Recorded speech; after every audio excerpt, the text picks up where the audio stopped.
All right, it's Fairfield County Live and Local. We're presented by the Sono Collection. My name is John Kamal from 95.9 The Fox. So my guest today is the founder of award-winning music and media company Launchpad Media. He's been a senior A&R executive at Capitol Records, Virgin, Elektra, 11/7, Billboard, and last but not least, he's part of the reason why you've heard of artists like Nelly Furtado, the Black Keys, and John Mayer. So I got Steve Tramposch here. How you What's doing, up, man? man?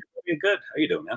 I'm doing good, dude. Thanks for hanging out. I mean, listen, you sound like a busy man, so I appreciate you making the time for this. Thanks. I appreciate it. This is really cool.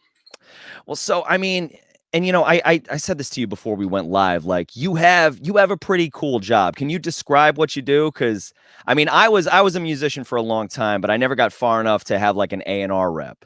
So Yeah. if you could share just for the listeners a little bit about what it is that I you mean, do. it's segued across my whole career. Wasn't always, what I do today. Today I do A&R, but I'm also an artist manager and a consultant. And some things Hmm. like that. But like when I first started, I mean, I started off on just like answering the telephone lines at a local radio station on Long Island where I grew up. Just in high school, like just because I loved it and stuff like that. Right. WLIR, big influential 80s station back in the day.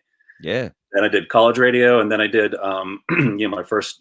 Then I got an internship at a major record company in Manhattan, and just was like, this is great. Like, how do I do this for the rest of my life? So, but even back then, I was just an assistant in a department that I didn't necessarily think was my calling, but just kind of working my way up the ladder and getting to know people and networking and everything like that, and then just sort of segued into finally getting the reputation for having good ears and for being able to find things like super early and having the instinct to really develop their careers and make them into something that everybody knows now. So Well, and that's kind of the cool part, right? Is people talk about being discovered.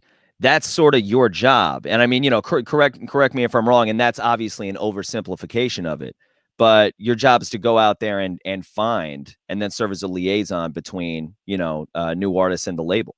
yeah, and it's also to when you're at a label, it's also to work with the existing artists that are already signed to the label and stuff like that, and Sure. work on their next records and developing their careers even more than they already have been. So, but yeah, I mean, people always ask me like, how do you typical question, how do you find things? And it's just like there's no one way. It's just you never know where the next thing is going to come from. I mean, I have very particular ways that I do things. I'm very methodical, and I'm kind of one of the first people who started this thing called A&R research, which is kind of like Moneyball for the music business. And Right. I got a really good reputation with that, and found a lot of people who became really huge. And that's what really blew the doors open on my career, at least from the career perspective of.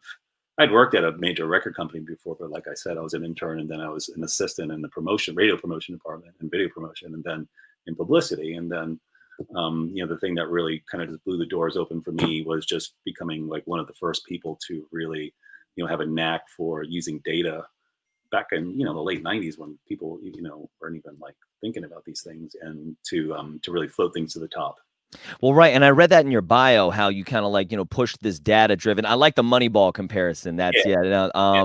What was the difference between kind of the old way of doing it and the new way, or was it really just like a Moneyball situation where like the old timers used their gut and like No. you like had some kind of new So the old way of process? doing it, which it's still prevalent, and there's nothing. I don't knock it, but like Sure. so, a lot of it was just kind of like a funnel. Like so, there's an ecosystem around the labels in the major companies and all the big companies that you want to if you're an artist you want to be with. So, Yeah. and it's big lawyers, it's big managers, and it's just big people, and you can't even these big lawyers and big managers have tons of clients, and not all of them are signed.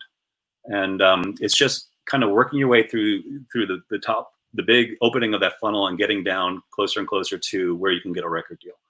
And Okay. it's just having those relationships. So a lot of times, like it was the old thing was about like who. Like it was about oh, so and so a big lawyer or manager is shopping something right now. X labels are all after it. So we should be after it too, and we should take a meeting with them, and we should sign this band. Or it was also about like kind of like copycat stuff. It's like, so I'm just going to throw something out there, Maroon Sure. 5, I don't know. So, we need to find the next thing that sounds like Maroon 5, because Maroon 5 is hot right now. Not thinking Yeah. by the time you actually sign them and record it, like down the line, Maroon 5 might not be so hot anymore. But, Right. but anyway, but that's kind of like more of like the old, and, obviously people followed more like trends and stuff like that. I mean, if they started to see sold out shows and stuff like that, they might, big ones, it might become a blip on their radar. But that was generally, like, in my opinion, like the way it was done. And it was even done like that even when I was first getting, all the, so between my first, like I was saying, the assistant jobs when I was at EMI, SBK, Chrysalis, Mhm. I went to do a startup company, which was the first social network even before MySpace. So it was like four of us sitting in a little room right off of Central Park on Broadway, and we started this thing through Billboard magazine. Hmm. But it was called Billboard Talent Net, and it was basically what MySpace became. It was, it had social profiles with pictures and streaming music. Back Okay. then it was like Real Audio or whatever. But the thing that was really interesting about that, I was kind of in charge of all the artists and the data and the industry work. And the thing that was really cool about that was, for the first time, obviously people could go and create their own profiles and put music out there on the internet, under a name like Billboard too. But we had charts in the magazine that were based upon the data that we were pulling, about popularity and stuff in the background, and that hadn't been done before. Right. So I had a column every 2 weeks in the magazine where I was kind of also highlighting things that I was hearing myself, but also, finding from the data that was floating things up to the top. These weren't things that were being shopped by a big manager or lawyer or something like that. These were like John Mayer and Ludacris and David Yeah. Singer and, all these other big names that, I was finding that nobody was on. And so I would write these columns about it. And, a lot of these things did get signed and started to blow up. And that's when, a whole bunch of majors started saying, this guy, we got to hire this guy. Yeah. Well, and So this is in what? This is like late 90s, early 2000s, right? uh, Like, I left there at Billboard Talent Net about 2000 to take a job at Elektra. wow. So this is like the late 90s. So, this was pre MySpace. So how did you know what? And that also makes me think. I mean, you got a little bit, you had like a little bit of industry time before really file sharing exploded. How did file sharing kind of turn that whole system on its head? Because I got to imagine that was huge. Yeah, That was and it all happened. It all happened in that 5 years or so that I was at Elektra. It all happened. We had Metallica too. So I mean, they were yeah. Oh yeah. so. Oh But yeah. it all happened in that like 5 years. So it went from, here we are. We're minting, we're just minting CDs. We're just making money, and then things just, and then the iPod came out, and then that was, kind of Mhm. controversial, but like, and then all the piracy and stuff like that. And then within that 5 years, I mean, I saw a lot of my coworkers get let go. Right. We Electro Right. Records, where I was, we had sister companies. We had Atlantic, it was WEA, so we had Warner, Electra, and Atlantic. So, and eventually towards the end of my time there was when, Electra was essentially being folded into Atlantic and ceased to be a label until just, a few years ago. Actually, Sure. they brought the name back, but at one point employed hundreds and hundreds of people, whatever, field staffs, fully radio staffs all over the country and stuff like that. And then just because of piracy within a few years, just decimated. My God. Yeah. I mean, now that's and obviously you made it through that, but that's I mean that's a that must have been crazy, and just the kind of like maybe this is the wrong word, but like almost like Darwinian nature of how like just like like this was when things started to go viral, or at least when I noticed things going viral. Like you'd have a certain file or a certain song would kind of get shared around, and a band would blow up that way without any kind of major label support. Like, would you guys track stuff like that? Like who's big on Bear Share or LimeWire or all those kind of places? For me, coming from the background that I had and the reasons that I was hired to do what I was doing, because I was Yeah. so good at it at Billboard, and I was just, so, and the thing about that, just tracking all those things, and like even on those things like LimeWire and everything else that you said, like there's still so much that you have to cut through and sort through. Even with data is like, it's just this whole another thing where, it's just, it's a whole nother massive undertaking, no matter how you're sifting and sorting through it. But eventually, like, because at Billboard, what I did was I was just working with the data that we were pulling in, from all the bands and artists that were signed up to our platform. But Right. what I started to do once I got to Electra was not only build upon that, but then go into everything from ticketing to, anything like from to sales to, and I just started putting together ways of tracking sales of any independent artist on a national and international basis. Same thing with concert tickets. Same thing, even local shows. Even doing more like one-to-one things. Just constantly, building relationships with the local show people, just to see what's my the whole thing was to build like a system where you can find telltale signs of a genuine audience reaction at its most basic, early level. Okay. And All right. and then to see how things were progressing, and then just to see how things built, and find a natural reaction to it. Because at the end of the day, is like, you can throw something against the wall and try and market it all you want, but you're gonna, if you already know something beforehand is working because you've already sort of tested it, and this was sort of our test market to do it that way. So What are some of those telltale signs that you were talking about? What are you looking for? it could be anything. Like it could be, like, again, like live concert attendance. So, I mean, I could tell you, one of my big bands, Red Jumpsuit Apparatus, A&R managed, Yep. did a bunch of things with. So, I mean, the original thing on that one was, I mean, there's a different story for everything, but the original story on that one was, they were just a local band in Jacksonville, Florida. They were selling at a small little intimate, music venue, probably the size of the Acoustic or so. Yep. And then called Jackrabbits. And then eventually, and then the guy down there who I had relationships with all the venues too, all across the country. I was completely blanketing them all the time, saying, hey, if anyone ever starts to sell at your venue, let me know about it. And then from there, you sort of have to also use your judgment and your instincts, and use your ears to see if it's palatable to a national or a global audience. So, Okay. but for them, an example, like they were selling out that, he sends it to me. I go, oh, this is really freaking good.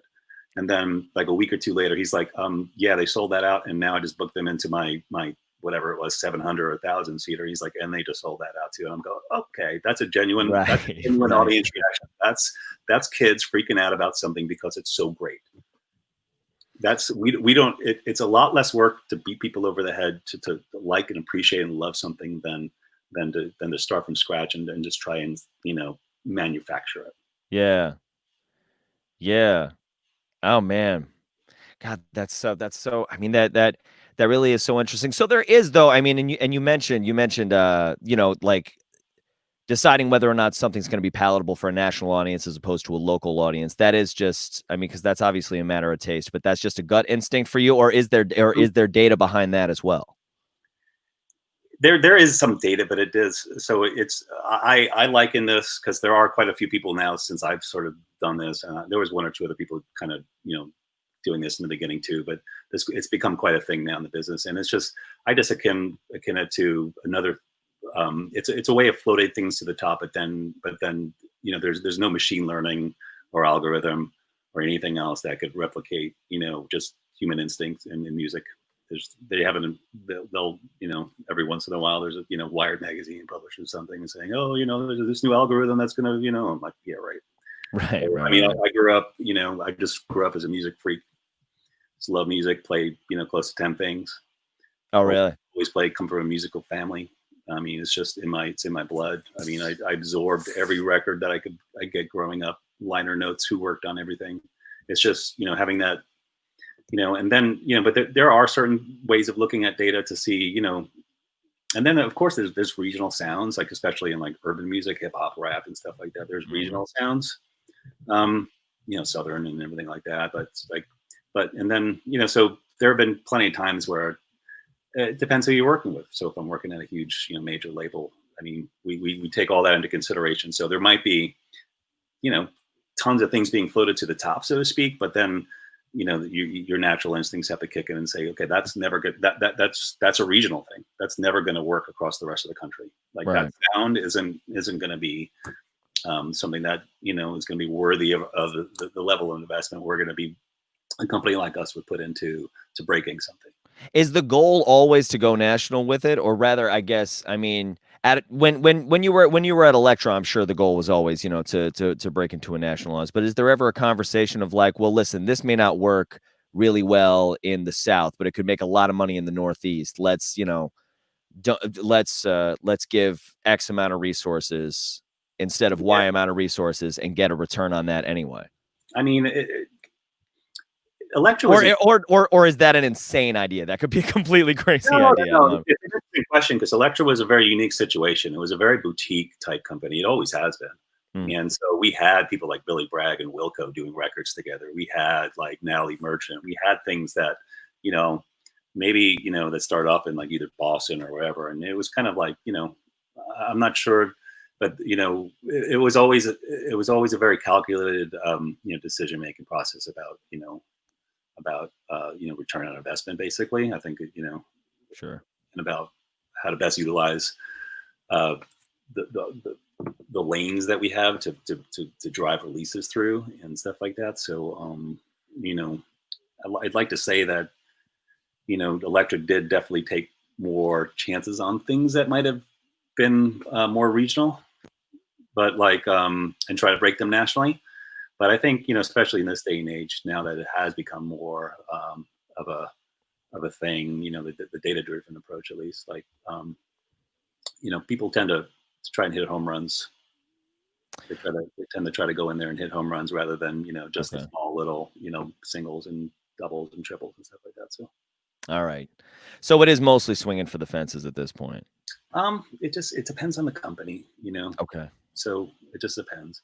But yeah, I mean, of course, everyone wants to get the maximum level of return on their investment they can. So, I mean, that tends to be the direction that things go in. What's the biggest difference between what you would look for in an artist initially, like at the start of your career, let's say around like 2000, as opposed to now? I mean, obviously there's a 20-year difference there, but there's also a world of technology that's come into it in between, or is it kind of the same thing? So your question is about the technology, or what's your?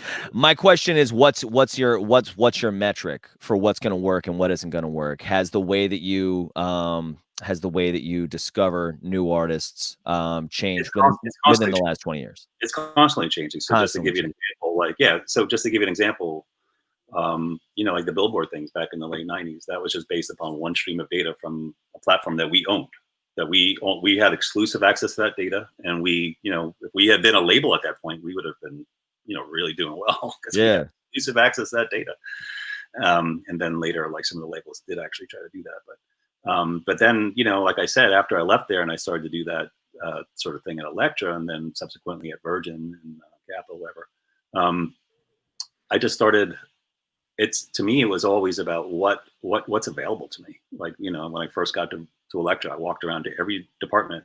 I introduced myself. I said, your radio, what have you got? Oh, you got BDS, you got Mediabase. Oh, what kind of data do you get? Oh, how do I sift through that? And then I would talk to the BDS and Mediabase people and say, oh, well, how do I get access to this? They're like, well, we could actually build a special report for you that's just independent artists only and filter out all the major label stuff. So you can only find, I'm like, oh, okay. And I kept just figuring out, and the same thing with venues. I would find ways to filter out, attendance and stuff like that. And I even started to talk to like, the merch companies and saying, hey, or like at the time it was like CD manufacturers and stuff like that. But I'm saying like, build those relationships. So, hey, somebody you've never heard of all of a sudden comes in, places an order for 10,000 CDs. I want to know who that person is.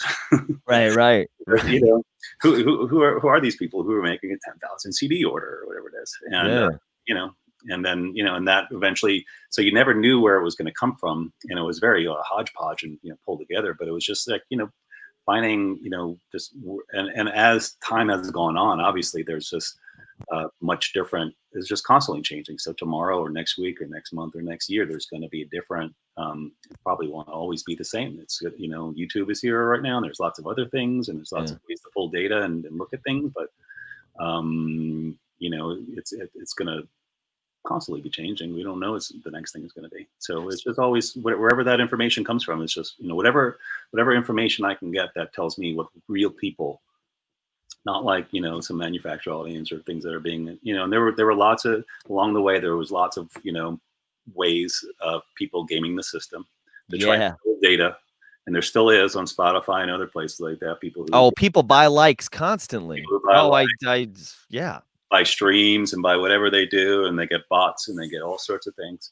And that's always been a case in one form or another. And there's ways to, you know, as a person that does what I do, to suss that out and say, you know, I see what's happening there, but based upon, you know, how, what I've learned over, like, you know, whatever, it's not real. Right. It's fake. So it sounds like it's less about having like one set way of doing things and more about just constantly being on the lookout for the new way to gauge audience interest. Yeah, it's just it's a constantly evolving thing. It's just this Got it. constantly evolving process. It'll never stay the same because technology never stays the same, and data, you know, just there's, you know, as soon as, you know, I'm always, you know, hungry, looking for new ways and new forms of data for this, you know, for this business, so I can just, you know, jump in there and figure out ways to float things to the top, like I said. Right. Well, not to be having you reveal all your tricks, but how do you suss out the fake like thing? Is it just a matter of like checking out like amount of views or amount of like subscribers and likes as opposed to views, or is it like? I mean, it really just depends on what the platform is. It could be, you know, if so, like say independent artists are getting radio play, you know, and the idea is to say, you know, to give off the impression that, you know, hey, I'm an independent artist getting radio play, but then you can look at the day parts and see that they're only getting played overnight and see what the audience is, and then gauge that against, you know, how well something is actually streaming. You know, there's just different differentials between things that, you know, so if something is very popular on one thing, but, you know, where it's actually serving the consumer or whatever, like say in a place like Spotify, and Yeah. it's really, you know, not doing anything. Yeah, there's just different, you know, instinctual ways that you just kind of look at things. And it's also at a certain point, you put your ears on it too. You just say to yourself, you're like, yeah, that doesn't Is this really that good? Is this? Yeah. There's only been like one or two times Yeah. where I was like, I was wrong about something. I was like, yeah, that doesn't really pass the ears and the smell test and something like that. And I was like, okay, you know, that actually was real. It actually was reacting and stuff like that. But, you know, it's just you know, you have to also sort of like put your, you know, your smell test thing. So. One or two out of a 20-year career is not bad, man. Now you mentioned streams, and I don't know that this is necessarily the way it worked, but I did notice this question in the comments section. I want to get your idea on it. How can we get artists paid more fairly on streaming platforms? And then the Ryan, who's asking the question, says it seems weighted towards the heavy hitter who gets millions of plays and nothing for indie artists. I mean, that's a good question. You know, that really comes down, I think. I think it has less that, you know, my suggestion would be to everyone pretty much, the majors have a stake in companies like Spotify. They have a stake in it. Oh yeah. They by doing these deals that they've done, they've gotten a piece of the company. So one way, I think, you know, one way or another, and they have such a massive bandwidth with all of the huge artists that they have, that they do have this sort of block power, and they are going to get paid better. They are going to get paid, you know, more, obviously, because they're getting a hell of a lot more streams than an independent artist. But I think, you know, as far as like independent artists, I think the suggestion, what I'm getting at is like, I think, you know, independent artists have to find much smarter ways to break through the crowding to get even noticed, so they can get their streams up. I guess what I'm getting at is we should be less worried about it. Is there a difference between, you know, what, you know, one artist is getting paid and another is getting paid or something like that. But I think it's just about building your audience and building your connection and just getting, I forget what the last number was, but there's like something like several 100,000 songs or something like that being uploaded every day. Right. I mean, you have to find a way to cut through that. And so for indie artists, that's really the you know, the hardest thing.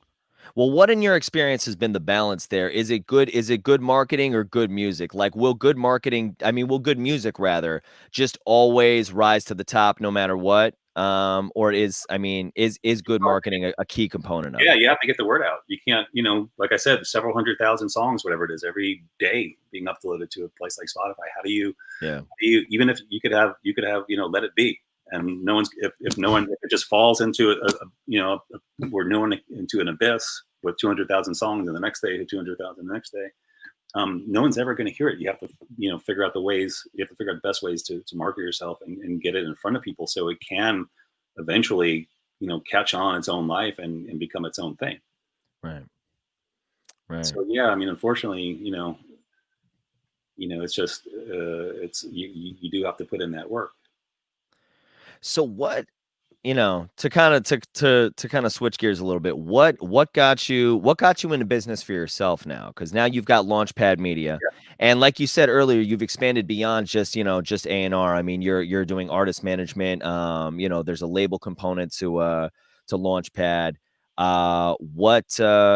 What prompted that decision?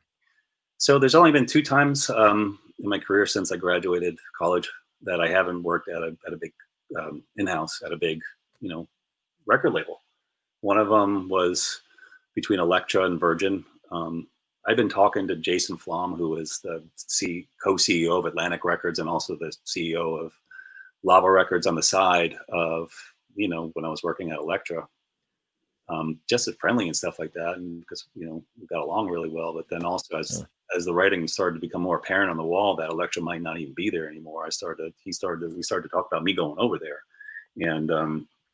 And I sort of, I was kind of a little jaded on doing A&R again. It was like my dream job. I couldn't believe I was getting paid to do it and stuff like that. But I had added up all the things that I kind of brought to the table through my systems and that weren't signed. And like within like 4 or 5 years, it ended up being like 40 or 50 million records.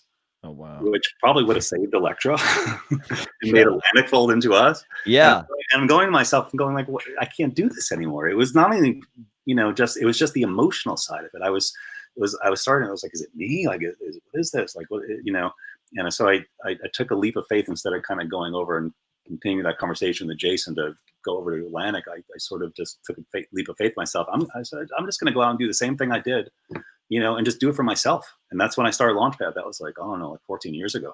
Wow, man. And I didn't even have an idea what it was going to be. I was like, I don't know what's going to be. I'm just going to find artists like an A&R guy and try and get them deals. I don't know if I'll be their manager, their whatever. I don't know. I never managed really anyone before. Sure. So I was just like, I'll do that. So, and then I just kind of came up with the name because I had a rocket on the wall for something. I'm like, Launchpad, something.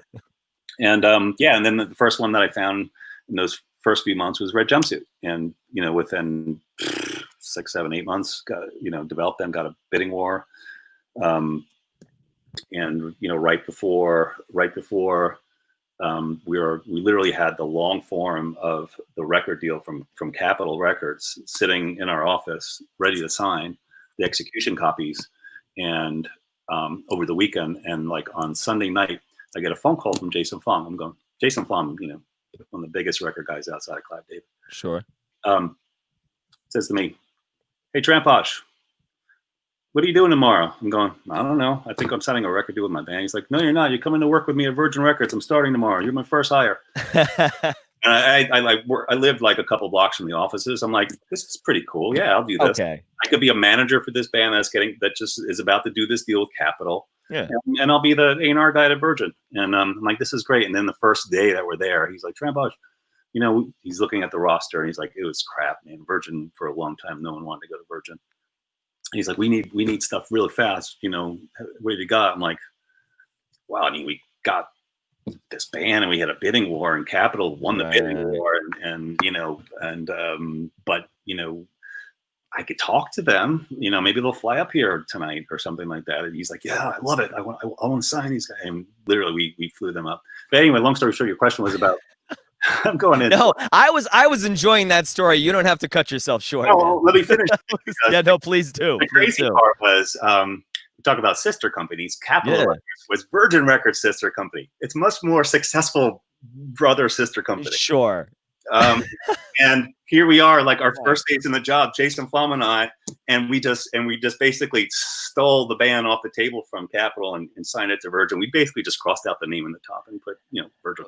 Sure, yeah. And so I ended up being the A&R guy, the manager, and a whole bunch of other hats all in the same building. And that was great. We had a gold record in 3 months and a platinum one in, I don't know, a year or so.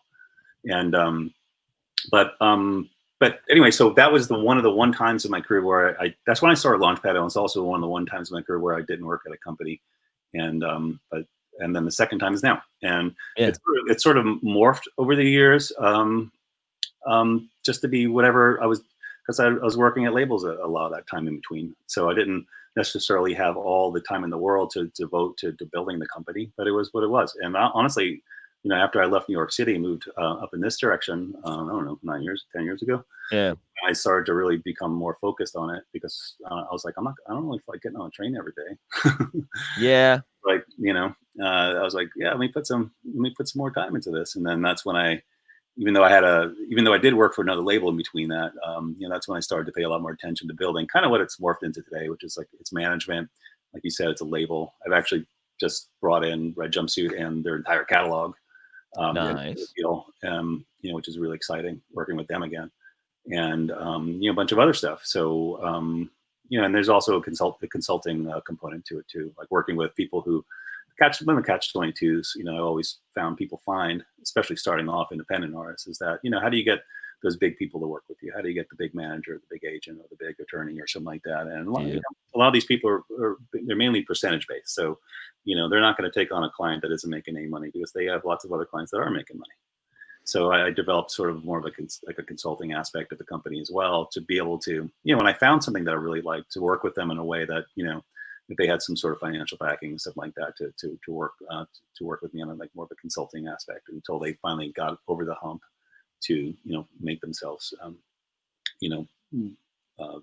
reliant upon a traditional commission. So Sure. yeah. What was what was the turnaround time for like Red Jumpsuit, for example, from the time when you just like first heard them like, oh, okay, yeah, these guys can work, to then creating this bidding war, and then signing papers? It wasn't very long. Like, so I heard the music and I knew it immediately. And there was one song, Face Down, which is now like an evergreen. It's considered an evergreen in this business. An evergreen is a song that's just going to, for the rest of time, it's just going to be, a huge song, and everyone will always remember it and always make money. And I heard that, the demo of that, they had their MySpace profile, and I heard that. I was like 3 or 4 on that thing. And even after this information, I liked all the other songs. And I heard, I was hearing about these crowds and everything like that. I'd never been to Jacksonville. And as soon as I heard Face Down, I started just like going crazy. I'm like, I have to work with these guys. I have to. I'm just going nuts. I'm like, I got to work with these guys. And I flew down to Jacksonville, and we signed a management deal. And then we just probably only a few months after that, just really pulling together the music and just coming up with the marketing approach to the labels, and then just one day just blasting it out to everybody, and then phone wouldn't stop ringing. Now, is that an approach? What I wonder is that an approach that continues to work now? I mean, with streaming being, the way things go, and of course, like live, building up a big community around the live performance. Is that still the way that, like, is that still the pathway to success, or does it work a little bit different 14, 15 years later? I mean, I think there really isn't like one way to success. It depends what kind of artist you are, first of all. Like a lot of more of the urban and the pop acts generally don't play out or tour a whole lot, and that's not really so much of a traditional, at least at that level, metric you can really rely upon. So it's just I think it's different by genre. I think it's just different by lots of things, and it just comes down to at least with them, I had that metric. And a lot of it is also, even as an A&R person, even when you're working in an office as an A&R person, a lot of it is being able to very succinctly, describe, it's almost like an elevator pitch, being able to describe exactly, Sylvia Rohn, who I worked with at Elektra, who's, has also been the CEO of Motown. She's CEO of Epic now. She's, she taught me a really great thing. Like I would come in there with these great, things that are just breaking out in some, territory, something like that. And she loved the music, but then she'd turn to me and she goes, but what's the story? and meaning like, like what's the story? Because there's always, that's great that there's these metrics and like that, and there's this reaction, but what is the story? What is gonna, what is press gonna react to? Like, what are people, genuine people? And the thing is, there's always a story. You just have to find it. It's marketing. Sure. Yeah, you just have to find the story, and it's just really honing and developing sort of like for me to get things, even with say jumpsuit, like I just really honed and developed the whole angle to approaching people with it, saying, obviously the music is great, but look how it's reacting. It's doing this, it's doing this, it's doing this, it's doing this. It's genuine, and yeah, and it did what it was supposed to. It did, it reacted on a national and global level the same way it was reacting at that time in Jacksonville. Right on. Saw this question here. I've kind of been sitting on it for a little while, but I feel like this is a good time to bring it up. What is your best memory of an artist that you didn't think would make it, but then completely surprised you when they did? Oh wow, wow. And thank you to Bob for asking this question, by the way. Yeah, I know, Bob. Oh, Bob. All right. You know, like I'm going to admit this. This is one of the first times I've ever said this. Like, I've had one or two, like I said earlier, that I just wasn't. I was like, yeah, like I sort of think it's like there's something to it, and but only for a short time until it just really started to blow up to the point. I was on Jack Johnson super early, Okay. and Okay. I loved it. I mean, I grew up surfing on Long Island. I was like, oh, that's great, But I sort of like, I think even being a surfer lifeguard dude from Long Island, like I was, I think I almost was jaded by that. I was kind of like I think like I just overthunk it. Like I was just overthinking it too much. I was saying, maybe it's just all the surfing community that are just embracing this guy, and maybe the music isn't really the driving factor in Oh, this. so you were assuming it was like your own personal bias that was making you like the Yeah. music. And I Okay. think, Yeah, I no, think that I mean that makes sense and though. to this day, so it didn't last forever, but at the point where I finally started to get over that, like I was still one of the first people in there, but he had already started to talk to like Universal and stuff like that. And it was kind of a little bit, they were a much bigger fish in the sea than we were, than Electra was. Yeah, and we lost out on that one. That was one that, Oh man. I'm a big fan. And like, I remember just talking to them and, even throughout the whole process and being like, I'll go surfing with you. Come on. It's like, it just wasn't working. Like, the guys at Universal don't know how to surf. Like, come on. These guys are squares, man. You got to come with me. Yeah. Oh, that's funny. See, there you go. Trust your gut. If you're Yeah. listening right now, Yeah. trust your gut. Don't overthink it. Don't overthink things. Sure.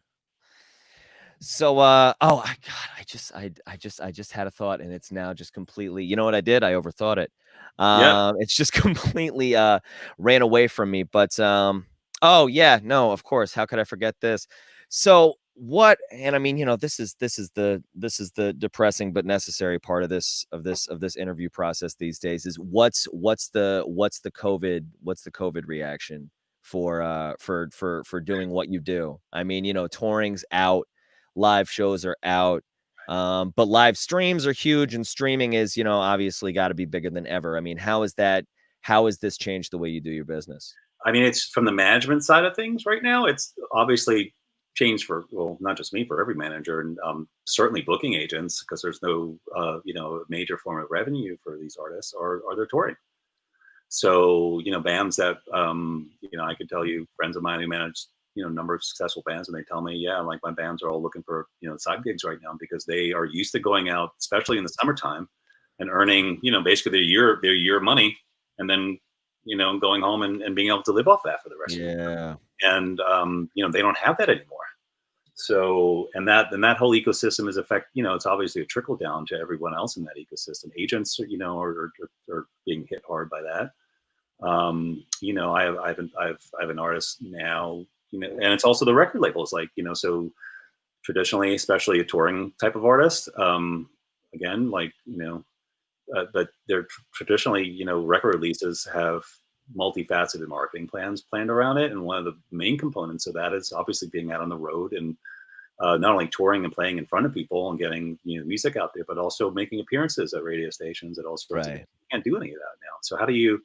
The question has been also, just obviously for record companies, is how to how to just pivot and think differently, and come up with release plans that aren't specifically based on old ways of doing things. So and that's also it's so when we were first going through this all feels like many months ago, not to say, but however long it's been, like people were like, we're going to push it out to it's been 100 years, dude. It's been 100 years.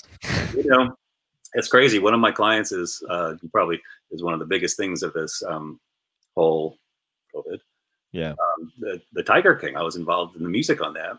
Oh, were you really? Yeah. I mean, that's very cool. But like, who'd have thought? Who would have thought that the Tiger King, as the thing is dragged on, who would have thought that this was the most like normal thing out of everything that happened this whole time? So, oh my God.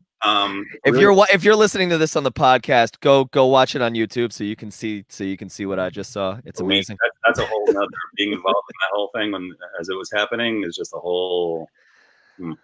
That's a whole nother. That was hilarious. Actually, it was really fun. But yeah, that like it's affected so many different people in so many different ways, and it's just kind of rewriting the. So what do? You give up? No, you find different ways of marketing something. You pivot and you put more resources towards live streams, like you said. Yeah. I mean, I was involved in a major consulting study. Ended about a month ago. Ended up being like a 150-page report with Live Nation in the middle of it. And we just did so many different studies on different things about how ways, and some of them are starting to be rolled out, like these drive-through. I think that's really interesting, the drive-through concerts and stuff like that. They're doing the ones with the tailgate areas and stuff like that. Which is I heard a rumor from our mutual friend Drew Angus that you were getting involved in something like that over in Easton. Yeah, it's something that we're bouncing around. It was at first supposed to be, obviously a normal one, right. Normal music experience, but it's something we're talking about. Oh, so this was something that you started pre-corona as like, hey, let's do a show at this drive-in, that'll be fun. And now is that, or did I misunderstand that? Yeah, I can't go into too many details, but basically it was going to be, if you're familiar with the Greenwich Town Fair, not the Greenwich, is it called the Town Fair? The big concert they put on in Greenwich. Yeah, they had like Skinner last year. Yeah, I know the show you're talking about. Yeah. Yeah, but it was kind of like that, but more of like with an Easton vibe. Okay. And it was just something, but it was just obviously can't really be done. But and I don't know, who knows. But we'll see. I mean, we don't know how long this is going to last. Like I said, I know lots of people, and I have lots of clients that, it started off by just pushing things back a few months, and then, now it's been pushed back into next year. And even like the stuff that's been pushed back to next year, people are just kind of like, well, I don't know about that. But, it's interesting, like, even with the way, we're talking about just domestic stuff, but even like international stuff. So like Europe is actually, it feels like they're opening up, and like Australia and New Zealand are just they're getting ready to do festivals this summer. Like, they're different territories are in different situations than we are. We just happen to be. I mean, don't get me involved in. I know. We're simpatico on that. I've gone over your social media, but we're not. But we don't have to get into it here. We don't have to get into it here. But it's affecting business right now. So yeah. I can only admit. Well, New Zealand got rid of this thing inside of like a month. Yeah, my understanding is they closed off everything, and they're an island, right? So they just no one's coming in or out. Yeah. So in Australia, is doing better, and like in Europe is doing better. So like I have clients now who are booking, festival, whatever their festival dates were for this summer, they've been bumped to next year, and they're actually starting to route other tours and other dates, and that's it doesn't feel like feels like there's a glimmer of hope in those. So. Mm-hmm. We'll see. I mean, we're all stuck in this together, right? Oh God, tell me about it. Yeah. Tell me about it. But no, I mean, and you're right. We are. It's an evolution. Hopefully not a de-evolution. Yeah. Well, anyway, let's try to end this with something a little bit peppier.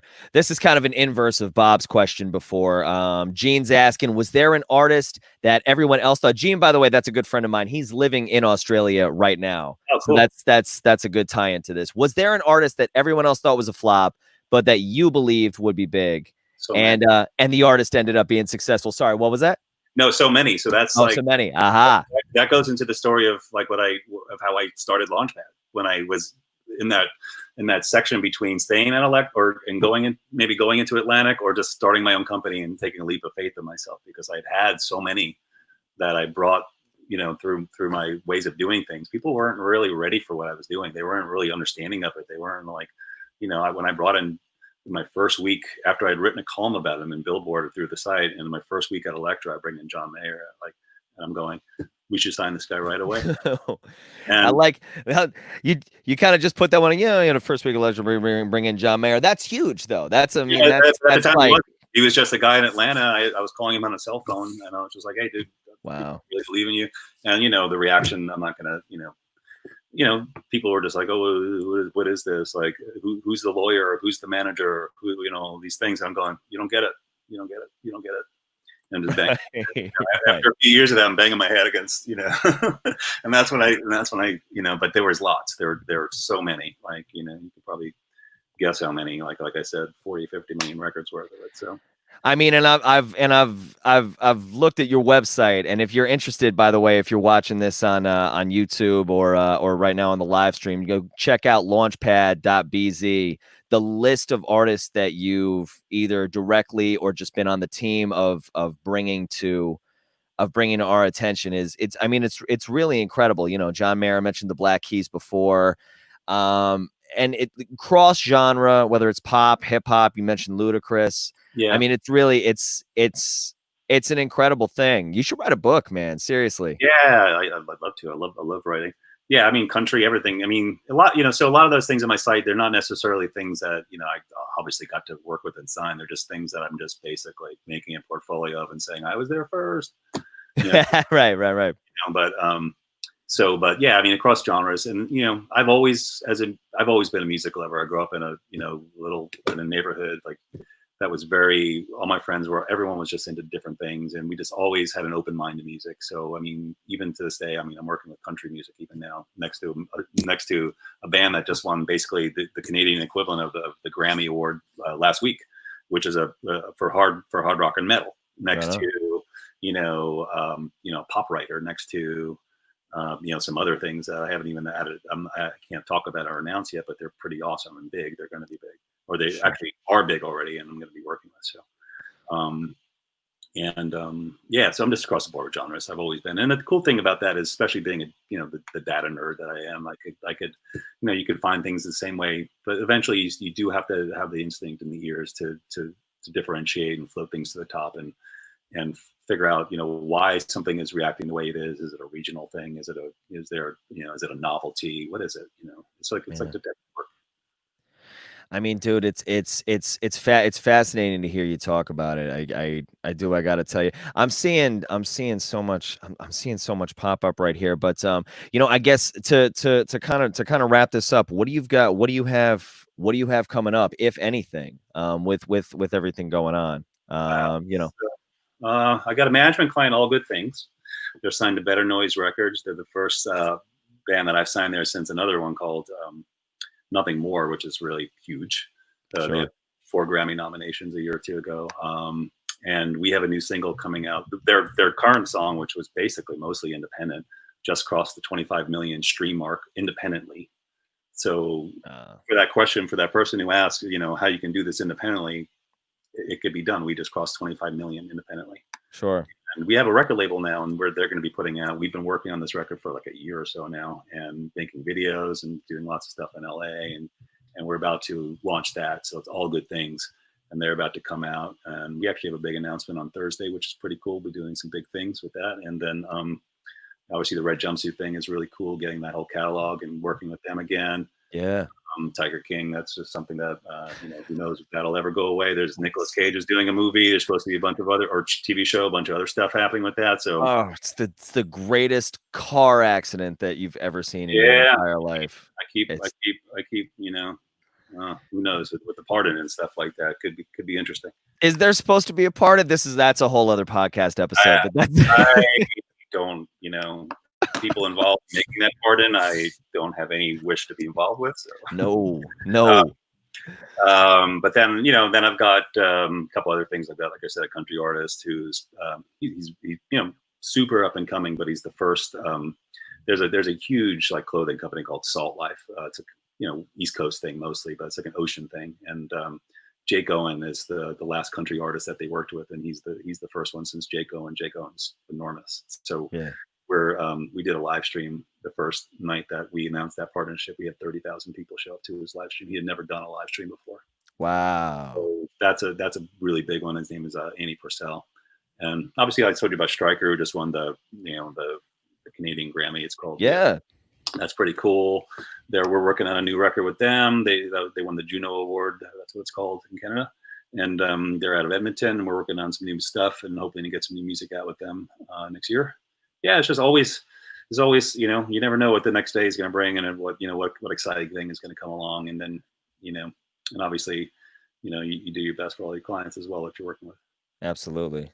All right. Let me leave you with one last thing. And it's an eye roll question for someone who does what you do. But I've got a lot of unsigned, hungry musicians who listen to and watch this and have been guests for me. What should a musician do right? What should an aspiring musician do right now to get themselves out there, to market themselves better, and to start making a living? I mean, it all starts with the music. Music has to be the most important. Music is always the most important thing. That's what I always tell people. Music is the most important thing. It's your product. If that's not right, I mean, all the marketing in the world isn't going to really, isn't going to do it.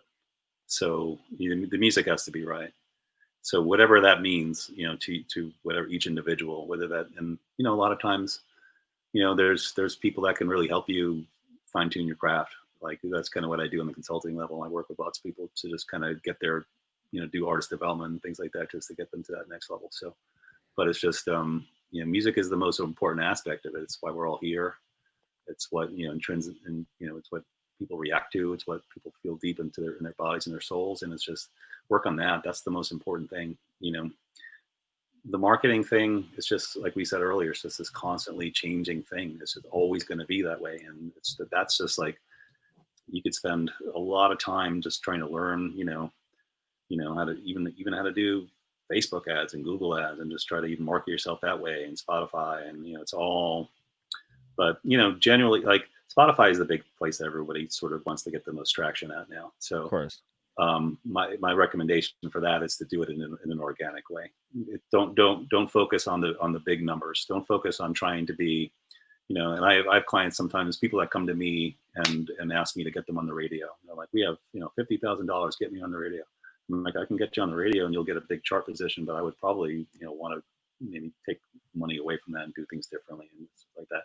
But there's ways to work with Spotify and to really grow your audience in an organic way, instead of just kind of hiring a company or something like that, just to give off the appearance that it's actually happening.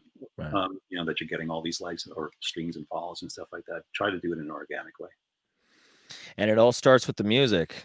That's great, man. That's the best. That's the best possible answer to that. What I recognize as a very corny question, but I appreciate it.